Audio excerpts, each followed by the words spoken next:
SIAL, c'est le Salon international de l'alimentation. C'est un salon qui a été lancé il y a plus de 60 ans maintenant à Paris et c'est vraiment la rencontre mondiale de l'alimentation. On a un réseau qui est dans le monde entier avec une douzaine d'événements à la fois en Amérique, en Asie, etc. Donc en fait, on est venu vraiment vous rencontrer ici au Sénégal parce que l'Afrique joue un rôle de plus en plus important dans le monde de l'agroalimentaire. Alors pourquoi est-ce que l'Afrique est tellement importante? C'est que c'est un peu une population qui est en train de se développer énormément, hein, puisqu'on a aujourd'hui à peu près 1,3 milliard d'habitants en Afrique et qu'on projette une démographie de l'ordre de 2,5 milliards d'ici 2040-2050. Donc ça veut dire que l'Afrique va contribuer à quasiment 2/3 de la croissance démographique dans le monde dans les prochaines années. Donc forcément, l'enjeu de souveraineté alimentaire pour l'Afrique, il est essentiel.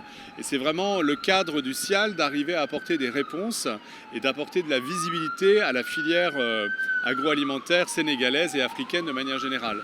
Donc en fait, on est vraiment venu pour pouvoir et mieux expliquer encore aujourd'hui ce que peut apporter le SIAL à vos entreprises, à vos acheteurs, pour justement faire partie de ce grand rendez-vous mondial qui est le SIAL Paris 2024. Alors en fait, le SIAL, c'est vraiment le rendez-vous mondial puisqu'on attend plus de 8000 exposants. 8000 exposants, ça veut dire à peu près 400 000 produits qui sont présentés sur les étagères du SIAL. Et si on veut avoir une petite idée, c'est une centaine de supermarchés qui sont mis bout à bout. Donc c'est vraiment l'endroit où le monde entier vient présenter son industrie agroalimentaire, ses produits, ses innovations.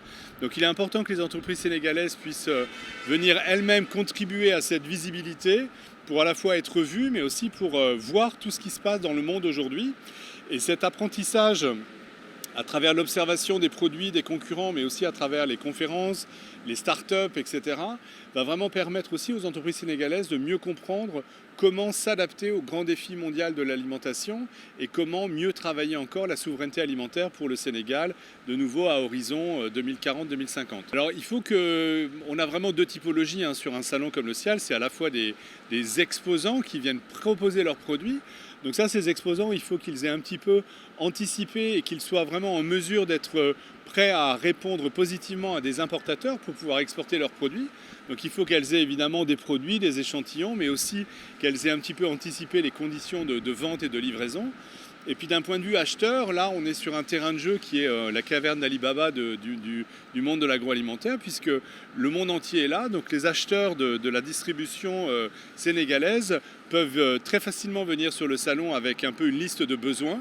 Il faut qu'ils aient préparé un peu leurs besoins. Est-ce qu'ils viennent chercher des biscuits, des produits de la mer, de la viande ou des produits laitiers, je ne sais pas, mais qui viennent en identifiant les produits qu'ils recherchent.